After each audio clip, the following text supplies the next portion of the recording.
आज हम आपको एक ऐसी झील के बारे में बताने जा रहे हैं जिसके बारे में कहा जाता है कि उसमें अरबों रुपए का खजाना दफन है। ये है हिमाचल प्रदेश के पहाड़ों में स्थित कमरूनाग झील।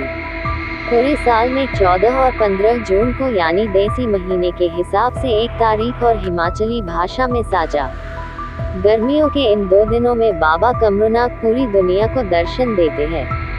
इसलिए लोगों का यहाँ जन सैलाब पहले ही उमड़ पड़ता है, क्योंकि बाबा घाटी के सबसे बड़े देवता हैं और हर मन्नत पूरी करते हैं। हिमाचल प्रदेश के मंडी से लगभग 60 किलोमीटर दूर आता है रोहांडा। यहीं से पैदल यात्रा शुरू होती है। कठिन पहाड़ चढ़कर घने जंगल से होकर गुजरना पड़ता है। इस तरह लगभग 8 किलोमीटर चलना पड़ता है। मंदिर के पास ही एक झील है जिसे कमरूनाग झील के नाम से जाना जाता है। यहाँ पर लगने वाले मेले में हर साल भक्तों की काफी भीड़ जुटती है और पुरानी मान्यताओं के अनुसार भक्त झील में सोने चांदी के गहने तथा पैसे डालते हैं। सदियों से चली आ रही इस परंपरा के आधार पर यह माना जाता है कि इस झील के गर्त में अरबों का खजाना दबा पड़ा है। देव कमरूनाग को वर्षा का देव माना जाता है। एक मान्यता के अनुसार भगवान कमरूनाग को सोने चांदी व पैसे चढ़ाने की प्राचीन मान्यता है। यहाँ जून में लगने वाले मेले के दौरान श्रद्धालुओं द्वारा झील में सोने चांदी के गहनों को अर्पित करते हुए देखा जा सकता है। स्थानीय लोगों की माने तो सदियों से चली आ रही इस परंपरा के आधार पर यह माना जाता है कि झील के गर्त में काफी बड़ा खजाना दबा हुआ है। कमरूनाग में लोहड़ी पर भव्य पूजा का आयोजन किया जाता है। कमरूनाग जी का जिक्र महाभारत में भी आता है। इन्हें बब्रुभान जी के नाम से भी जाना जाता था। ये धरती के सबसे शक्तिशाली योद्धा थे, लेकिन कृष्ण नीति से हार गए। इन्होंने कहा था कि कौरवों और पांडवों का युद्ध देखेंगे और जो सेना हारने लगेगी मैं उसका साथ दूंगा।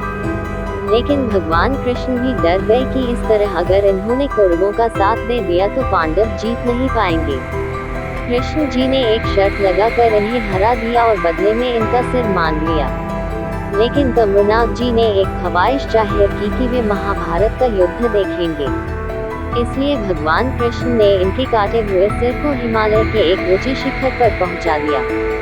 लेकिन जिस तरफ इनका सिर घूमता वह सेना जीत की ओर बढ़ने लगती। तब भगवान कृष्ण जी ने सिर को एक पत्थर से बांधकर इन्हें पांडवों की तरफ घुमा दिया। इन्हें पानी की दिक्कत न हो इसलिए भीम ने यहाँ अपनी हथेली को गाड़ कर एक झील बना दी। ये भी कहा जाता है कि इस झील में सोना चांदी चढ़ाने से मन्नत पूरी होती है। लोग अपने शरीर का कोई भी गहना यहाँ चढ़ा देते हैं। झील पैसों से भरी रहती है। ये सोना चांदी कभी भी झील से निकाला नहीं जाता क्योंकि ये देवताओं का होता है। ये भी मान्यता है कि ये झील सीधे पाताल तक जाती है। इसमें देवताओं का खजाना छिपा है। हर साल जून महीने में 14 और 15 जून को बाबा भक्तों को दर्शन देते हैं। झील घने जंगल में है और इन दिनों के बाद यहाँ कोई भी पुजारी नहीं होता।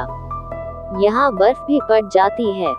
यहाँ से कोई भी इस खजाने को चुरा नहीं सकता, क्योंकि माना जाता है कि कमरूनाग के खामोश प्रहरी इसकी रक्षा करते हैं। एक नाग की तरह दिखने वाला पेड़ इस पहाड़ के चारों ओर है, जिसके बारे में कहते हैं कि ये नाग देवता अपने असली रूप में आ जाता है अगर कोई इस झील के खजाने को हाथ भी लगाए।